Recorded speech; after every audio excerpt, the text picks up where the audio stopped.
네, 대원TV 애청자 여러분, 여의도 2프로 세 번째 주제는 윤석열 검찰총장에 관한 이야기입니다. 자, 윤석열 검찰총장이 정직 2개월이라고 하는 징계 처분을 취소, 정지해달라 이런 지금 소송을 냈고 오늘 현재 이 심리가 서울행정법원에서 진행되고 있습니다.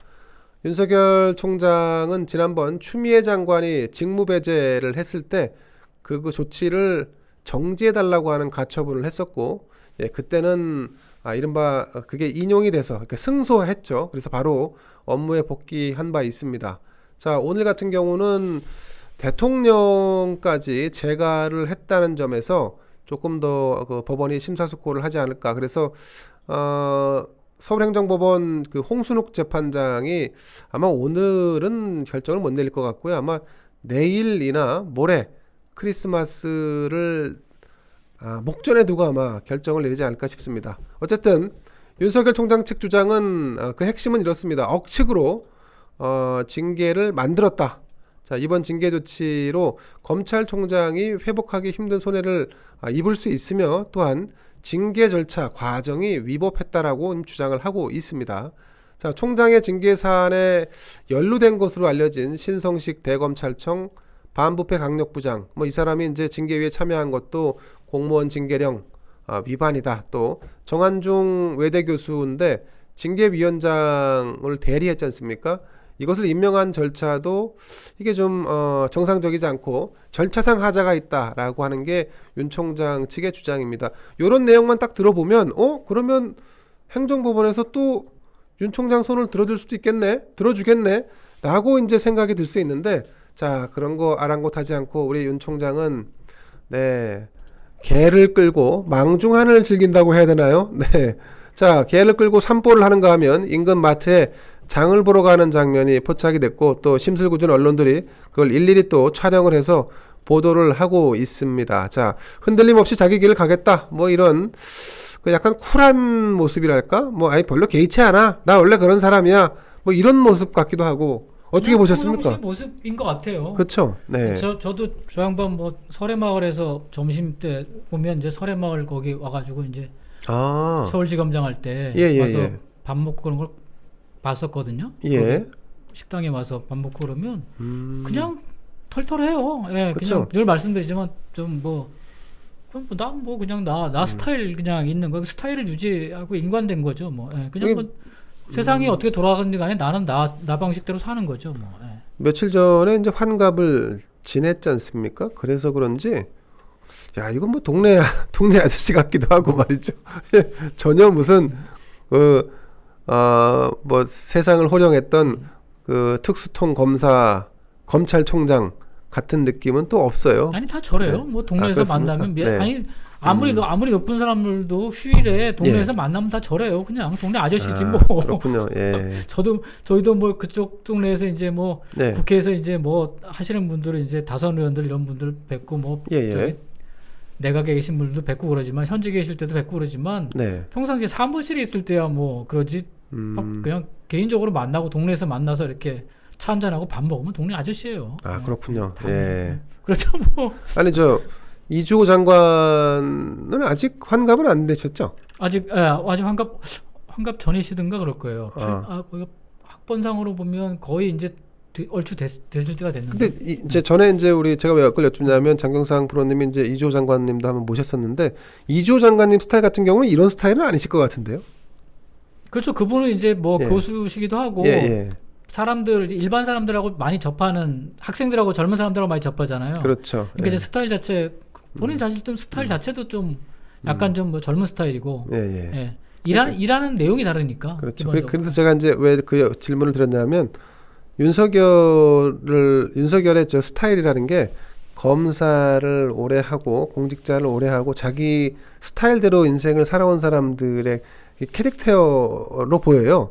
사실 이주호 전 장관 같은 경우는 사실 젊은 사람도 만나지만 이렇게 많이 주변을 의식하고 또 이렇게 좀 차려입는다고나 할까 그런 느낌도 좀 있는데. 제가 보기에 전형적인 공무원 스타일이 아니에요. 그렇죠. 윤석열 총장이 맞습니다. 나는 뭐 난데 뭐 이런 식이에요. 그러니까 그렇죠. 공무원은 되게 그러지 않거든요. 네, 되게 주변을 의식하잖아요. 네. 네. 아니 뭐 의식한다기보다 그냥 남한테 이렇게 뭐 이렇게 지금처럼 이렇게 입방아에 오르내리는 일들을 잘 안 해요. 예, 기본적으로 그런 걸 잘 안 하는 게 이제 몸에 배어 있는 사람들이에요. 그러니까 이 양반만 하더라도 그런 스타일은 아닌 거죠. 그렇군요. 참 왜냐면 제가 만약에 저 양반 입장이었다면 저런 일을 안 하죠. 저런 일 자체를 안 하죠. 아니 저렇게 밖에 나와서 개 끄고 다니지는 않을 것 같아요. 그러니까 누군가가 분명히 밖에서 촬영을 하고 있죠. 하고 있다는 걸 알고 있기 때문에 그럼요. 저런 일을 안 하죠. 그렇죠.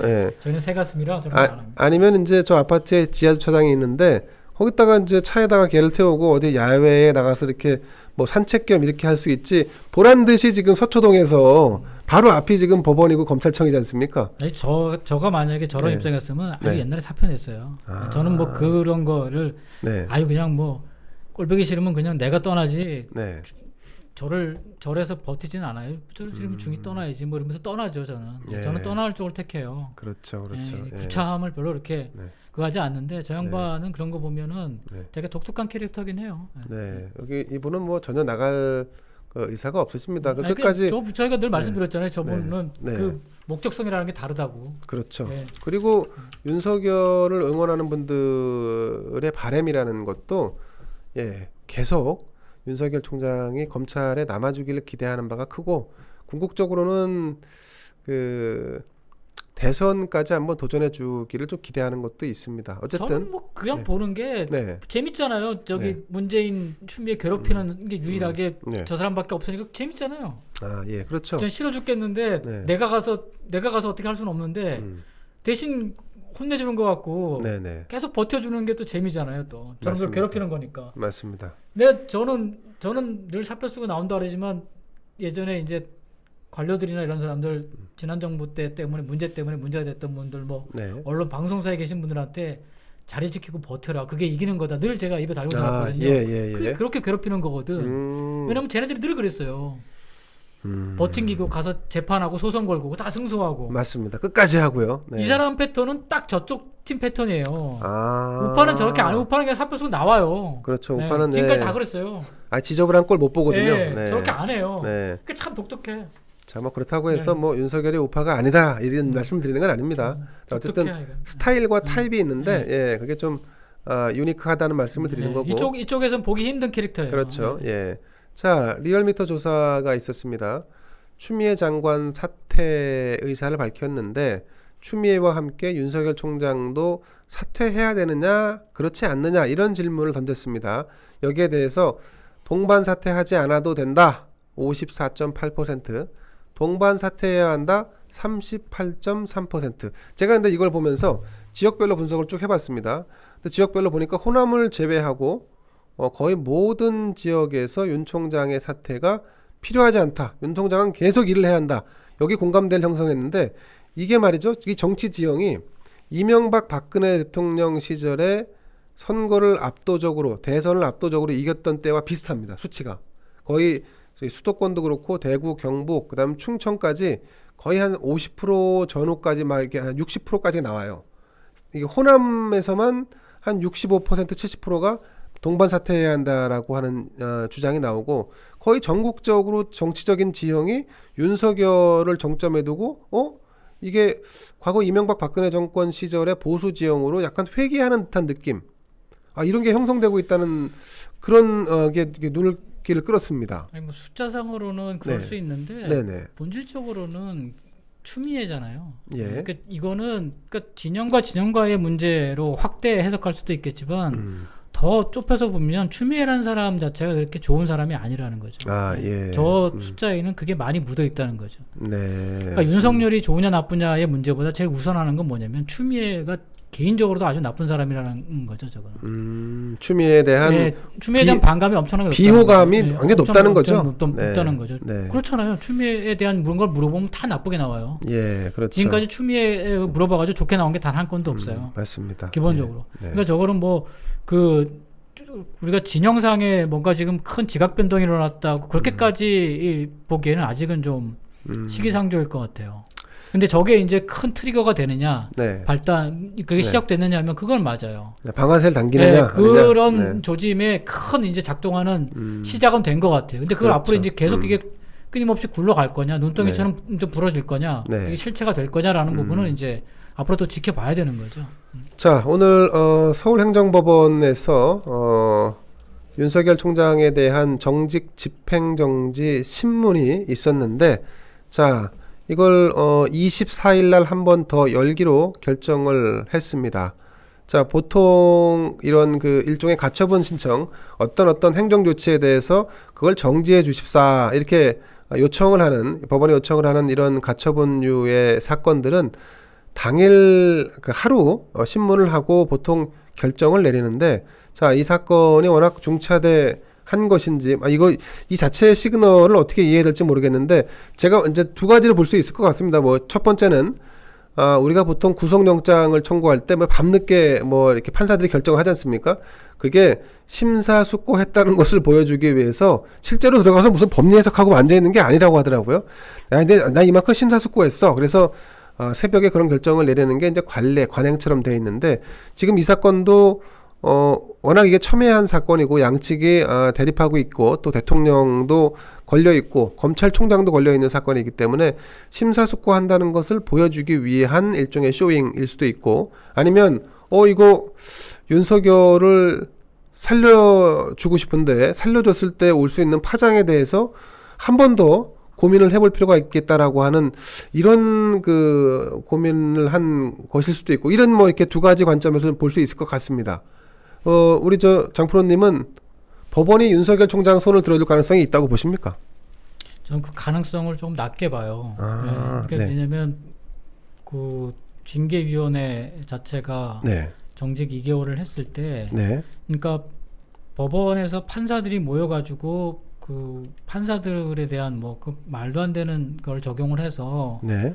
뭐 불법 사찰이라는 그런 죄목을 뒤집어 씌웠는데, 예. 사실 그 부분이 법원 판사들이 모여서는 뭐 그냥 문제 삼지 않겠다 이렇게 하는 거지, 그것이 문제가 아니라고 한 건 아니에요. 예. 그러니까 그게 아직도 지금 법원 자체에서 논란거리가 된다 그러더라고요. 왜냐면 일관성 면에서 보면 지난번에 저에서 이제 김명수 지금 대법원이 그 이전에 대법원장을 때려잡을 때 저걸로 때려잡았거든요.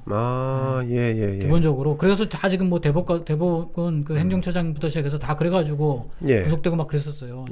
본질적으로 그런 문제들이 있어요. 그래서 저 부분을 그 문제 삼지 않겠다는 것이지 문제가 아니다가 아니에요. 그 당시에 문제 그 정도까지는 그건 아니지만 본질적으로 문제가 되면 될 수가 있다는 취지를 갖고 있어요. 저 부분이 왜냐하면 그걸 어느 정도까지 이제 해석할 수 있냐의 문제이기 때문에. 또 한 가지는 절차상의 문제예요. 이 문제의 본질은 절차상의 문제가 많아요. 절차상의 문제가 많죠. 과정. 그래서 이제 절차상의 문제를 따져야 되는데 저게 명확하지가 않아요. 지난번에 저희가 법을 살펴봤지만 되게 명확하지 않은 부분들이 되게 많아요. 윤석열 총장 측에서는 이것저것 문제를 제기했지만 그 문제들이 명확하게 규정이 아주 세세하게 나와 있는 부분들이 많지 않다는 거죠. 그렇군요. 운용상의 문제일 가능성이 높고. 근데 그런 측면에서 보자면은 법원에서 저거 징계를 이제 본질적인 부분을 다투긴 쉽지 않을 것 같아요. 법원에서 다룰 수 있는 부분이 있다면 지금 윤석열 총장 측에서 제기하고 있는 속에서 검찰총장의 직무상의 문제예요. 향후에 집행되는 직무상의 문제. 직무로 인해서 그래서 이게 징계가 좀 더 사실관계가 명확해질 때까지 정지를 해달라는, 이걸 풀어달라는 거거든요. 거기에 포커싱을 맞춘다면 좀 다른 판단이 있을 수가 있죠. 그러니까 징계가 잘못돼서 잘못됐다의 문제가 아니라 검찰총장으로서의 직무를 하는 데 있어서 이것이 지금 지금 문제로 발생할 수 있다. 지금 중요한 것들이 많기 때문에. 그래서 이거를 소위 얘기해서 지금 당장에는 집행하지 말아달라 이거거든요. 집행은 정지해야 된다. 집행을 하지 말아달라 당장에는. 이제 그 부분을 하소연할 수 있겠죠. 그렇죠. 오히려 거기다 포커스를 맞추는 거 아닌가 싶어요.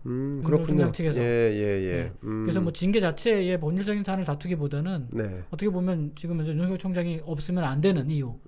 지금 이제 검찰총장이 가지고 있는, 그러니까 국가적으로도 굉장히 지금 뭐 검찰과 경찰이 중요하잖아요. 매우 중요한 중차대한 시기죠. 그렇습니다. 행정력이 작동 잘 안 할 시기거든요, 지금. 코로나 전국 때문에. 행정력이 뭐 재택근무하고 막 그런 거기 때문에 사실은 여러 가지 문제가 발생할 수 있어요. 맞습니다. 범죄적인 문제도 그렇고 지금 법원도 제대로 작동을 안 하고 있잖아요. 그렇습니다. 그래서 검찰권 자체가 흔들리는 것이 국가적으로 굉장히 큰 문제가 될 수 있다. 그렇기 때문에 검찰총장의 직무를 정지해서는 곤란하다 국가적으로. 오히려 그런 쪽으로 하소연하는 게 저는 더 설득력이 있지 않을까 싶어요. 그렇게 해서 그걸 받아들인다면 그러면 문재인 대통령의 입장이 참 곤란해지겠네요. 엄청나게 치명적이죠. 왜냐하면 저 행정소송 자체 본 소송 자체는 지금 대통령한테 걸어놨으니까. 그렇습니다. 맞습니다. 자, 그래서 그런지요. 이 문재인 대통령이 오늘 윤석열 지금 신문도 있고 내일 같은 경우는 조국 부인 정경심 씨에 대한 선고 공판도 있는데 자, 청와대로 김명수 대법원장을 초청해서 간담회를 가졌습니다. 말도 안 되는 자, 이게 오해를 살만하고 매우 부적절한 타이밍인데 오해가 아니라 이거 의도적인 이거 의도적이지 않습니까? 이거 말이 안 돼. 그렇죠. 저기 이게 오비일학도 아니고 저기 박근혜 대통령 예를 계속 들게 되는데 박근혜 대통령도 그 사람들 만나가지고 공식적인 거과 비공식적이 있는데 그거 비공식적인 건 아무도 몰라요. 근데 당사자들의 이제 속에서 이제 구속되고 막 하면서 이제 다 수첩이니 뭐니 다 나온 거잖아요. 그렇습니다. 근데 이것도 그냥 공식적인 건 지금 그렇지만 나중에 훗날 다 뒤에 파헤쳐 보면 뭐가 나올지 몰라요. 그렇습니다. 이게 이제 구색을 맞추려고 했는지 박병석 국회의장, 그다음에 헌법재판소장, 국무총리, 중앙선거관리위원장 이렇게 5부 요인을 초청해서 간담회를 열었는데 근데 간담회 주제를 할 게 별로 없습니다. 제가 볼 땐 요거 김명수 대법원장을 불러서 뭐 이렇게 보여주려고 하는 것 같아요. 아니 근데 사담을 나눴는지도 몰라요. 사담을 나눴겠죠. 대통령을 보위하라라고 하는 이런 시그널을 주지 않았을까 싶습니다. 아니 그때도 뭐 독대니 뭐 독대라는 게 딴 게 아니에요. 어디 뭐 밀실에 들어가서 하는 게 아니고 잠깐 사담을 나누는 거예요. 티타임을 갖거나 전에 공식 행사 전에 아니면 후에. 그렇죠. 대개는 공식 행사 전에 사담을 나누죠. 티타임을 하면서. 그러면서 뭐 이제 잘 되고 있지요. 뭐 이렇게 하는 거 아닙니까? 본관에 가면 본관에 되게 이제 본관에 가면 식당인데 옆에 또 다른 공간이 있어요. 그러면 거기서 티타임을 갖고서 식당으로 들어가요. 그렇군요. 식당이라기보다 이제 그 밥 먹는 장소로 들어가요. 공개석상 자리로 들어가는 그렇죠. 거죠. 그게 별도로 있어요. 그래서 다 오면 대기실이라는 게 있어요. 거기서 티타임을 갖게 되는데 그 티타임에 대통령이 먼저 가가지고 사전에 이렇게 환담을 나눌 수도 있어요. 그러면서 뭐 잘하고 있지요라고 하면은 이것저것 뭐 얘기할 수 있는 잘 해야 되는 거죠. 그렇게 말하면은. 그건 뭐 충분히 늘 행사 때 그러니까 충분히 가능한 거죠. 근데 이 자체를 했다는 것 자체가 그러니까 이 사람들 늘 얘기하잖아요. 아까 아들님들 그렇지만 아버지도 뻔뻔한 거라고. 이 뻔뻔해서 그래요, 다들. 그렇죠. 이게 사람들 눈치를 안 보는 거네요. 아니, 저희가 만약에 이런 행사를 준비했다 그러면 정무적 판단에서 이거 안 해요. 못하게 합니다. 이거. 부적절하다. 부적절한 거죠. 못하게 합니다. 당연히 정무실에서 못하게 하죠. 그러면 문재인 정권은 부적절한 것도 마음대로 하는. 뻔뻔하게 그러니까 국민들이 그 뻔뻔함을 받아주니까 계속 이렇게 되는 거예요. 뻔뻔함. 이걸 안 받아줘야 되는데. 뻔뻔한 거를 안 받아줘야 되는 거죠. 결국은 이 사람들은 그냥 뻗팅기면 국민들은 나가 떨어지는. 그러니까 네가 나가 떨어지나 내가 떨어지나 해보겠다는 거 아니에요. 늘 국민들이 나가 떨어져 주니까. 소위 해서 친문이라고 하는 뭐 문빠들이랑 뭐 이런 사람들 이 극성들 때문에 사람들이 에이 그냥 귀찮다고 자꾸 나가 떨어져 주니까 계속 저렇게 뻔뻔한 짓들을 하는 거예요. 그래서 확실하게 이번 그 4월 재보궐선거 때 국민들이 스탑 사인을 확실하게 들어야 돼요. 스탑 확실하게 정권을 심판해야 되는 거죠. 그래서 전부 다 이거 LED 켜가지고 스마트폰에다가 이 스탑 이번 4.3 재보선 때는 스탑으로 가자고요. 스탑으로. 자, 요거 조금 더 우리 장프로님 보시기에 이런 그 사진 대법원장을 이런 중요한 타이밍에 불러서 이렇게 함께 있는 사진을 보여준다는 것이 갖는 의미, 이거는 현재 그 재판을 하고 있거나 아니면 재판을 앞두고 있는 그 재판부에 상당한 압력이 되나요? 압력이 되죠. 안 될 수가 없죠. 기본적으로. 대한민국의 판사도 공무원이에요. 그렇죠. 공무원이죠. 공무원은 기본적으로 인사잖아요. 인사권은 대법원장이 가지고 있지 않습니까? 대법원장이 가지고 있는 판사들 뭐 인사권이 뭐 대법원장이 독점적으로 가지고 있는 거니까. 그렇죠. 우리가 뭐 삼권분립이라는 걸 있기 때문에. 그럼 저거는 말이 안 되는 거예요. 그리고 저게 기본적으로 윤석열 총장이 뭐 그 중앙일보 사주가 되는 사람 만나가지고 오해를 받았다고 해가지고 이번에 징계됐잖아요. 맞습니다. 징계 사유로 삼았잖아요. 징계 사유로 삼았는데 이제 불문에 붙이긴 했죠. 이거는 대통령 징계 사유죠. 그러면 대통령이 왜 사법부 수장을 뭐 불러서 이 사람 지금 행정소송의 당사자잖아요. 그렇죠. 저기 맞네요. 대통령이 지금 소송이 제기돼 있잖아. 맞네요. 소송 당사자하고 지금 소송을 진행해야 될 그 핵심, 보수가 네, 만난 네. 거예요. 이게 말이 안 되잖아요, 이게. 그러네, 말이 안 되네. 기본적으로 네. 말이 안 돼. 똑같은 논리를 되면 말이 안 되는 거예요. 그 추미애가 지금 이거 가지고 뭐라 그래야 돼.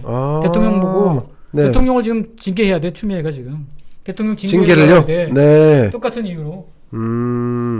아니 사주가 지금 소송에 걸려 있어서 만나면 안 된다면 당연히 만나면 안 되지. 지금 소송 당사자인데. 그러네요. 예. 아니 또 그런 관점에 대해서는 또 생각을 못했네. 두 사람이 지금 저렇게 한 앵글에 찍히면 안 되는 거예요. 지금. 행정부와 사법부가. 네. 지금 소송이 지금 들어가 있는데. 네네네.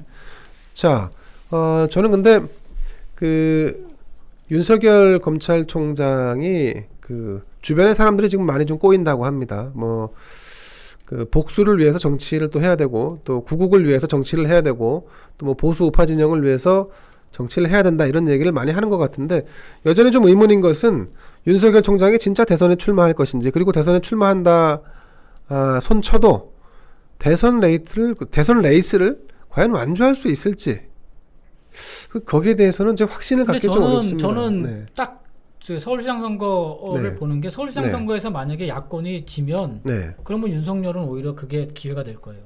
오히려 기회가 네. 된다. 근데 야권이 이기면 윤석열을 굳이 기댈 필요는 없죠. 그렇군요.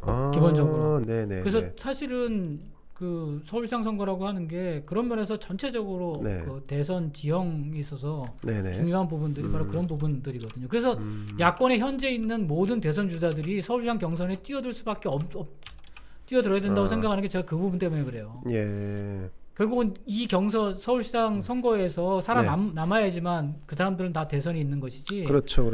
거기서 살아남지 못하면은 그 사람들한테는 기회가 주어지지 않아요. 예. 그러면 오히려 윤석열이라는 사람한테 기대치가 높아지겠죠. 역으로. 그렇죠. 네. 사람이 예. 없으니까. 맞습니다. 자, 윤석열 총장에 대한 서울행정법원의 징계 처분 집행정지 여부. 자, 오늘 1차 신문을 했고 2차 신문은 크리스마스 이브 날인 24일 날 한다니까요. 아마 24일 중으로는 가타부타 결론이 나올 것 같습니다. 자, 대선 출마 얘기는 조금 먼 얘기이고요. 현재로서는 우선은 윤석열 총장이 업무에 조기에 복귀를 해서 살아있는 권력을 상대로 한 수사를 어쨌든 진두지휘하는 거 그게 전 국민 그 상당수 국민들의 바람일 겁니다. 자, 거기다가 이제 공수처가 공식적으로 출범을 하면 공수처와 초반에 밀고 당기는 이른바 기싸움이 좀 있을 것으로 예상이 됩니다. 왜냐하면 공수처가 물론 거의 모든 뭐 권력형 비리 사건을 가져간다라고는 지금 돼 있지만 검찰이 기존에 수사를 해왔던 것을 어떻게 지금 나눌지 어떻게 주고받을지에 대해서는 그거는 아마 실제로 구동되면서 시행착오가 좀 있을 겁니다. 아니 근데 그거는 검찰이 버티기가 쉽지 않을 거예요. 결국은 그렇습니까? 저런 그러니까 윤석열 총장이 뭐 복귀하냐 안 하냐의 문제를 떠나서 어차피 2달이기 때문에 복귀하냐를 떠나서 공수처가 출범하면 결국 공수처는 윤석열 총장의 가족 그리고 검찰 내부를 수사를 맡고 윤석열 총장은 남은 임기 동안에 이 정권에 대한 수사를 하는 걸로 양쪽에서 싸움을 할 거예요. 그 싸움이 벌어질 겁니다. 결국은. 그렇기 때문에 이 정부 입장에서는 어떻게 됐든지 간에 윤석열 총장이 정지돼 있는 상태에서 뭔가 일을 꾸며야 되는데 그러려고 이제 이런 이제 이제 아주 뭐 정직 2개월 이런 수를 둔 거죠. 건데 결국 윤석열 총장이 버텨가지고 내년 3월부터 다시 업무를 복귀하면 그때부터 이제 진검승부가 되는 거죠. 그 싸움에서 이제 야권의 도움을 받을 수 있냐 없냐가 이제 판가름되는 거죠. 내년 3월쯤에 정말 윤석열 총장이 복귀를 해서 진짜 큰 일을 벌려준다면 야권으로서 이제 천군만마를 얻는 거죠. 2월 한 중순쯤 복귀가 예정되는 거죠. 지금 현재로서는 2월 초중순이요. 그렇죠. 저기 구정 지나면 복귀하는 거죠. 그렇습니다. 설 지나면 복귀하는 거죠. 맞습니다. 뭐 저 보수 우파 진영에서는 지금 뭐 문재인 정권을 상대할 수 있는 한 가닥 희망으로 윤석열을 바라보고 있기 때문에 그 기대에 부응을 해주기를 간절히 좀. 이 양반 이제 이렇게 됐으니까 이제 결국은 이제 칼을 뺄 수밖에 없죠. 뭐. 그렇죠. 결국 뭐 임기를 채우겠다고 마음 먹었으면 2월 말부터는 뭐 진짜 칼을 빼는 거죠. 이제 뭐 어떨 거예요. 이제 임기 이제 한 3, 4개월 남았는데 확실하게 자기 길을 가는 거죠. 뭐. 그래야 그게 일관성 있는 거고. 자, 그러면 윤석열이 칼을 뽑아서 현 정권의 패부를 찌르는 걸로 이렇게 결론을 확실하게 하나 찌르는 거죠. 뭐. 확실하게 찌르는 걸로 이렇게 결론을 내리겠습니다. 자, 여기도 2% 그 세 번째 주제는 윤석열의 징계 정지 그리고 향후에 있을 정권을 향한 윤석열의 칼춤 이 부분에 대한 얘기를 나눠봤습니다. 자, 지금까지 고생해주신 우리 장경상 프로님께 감사드립니다. 자, 여러분 감사합니다. 다음 주에 뵙겠습니다. 예, 고맙습니다. 네. 아유, 수고하셨습니다. 네, 고생하셨습니다.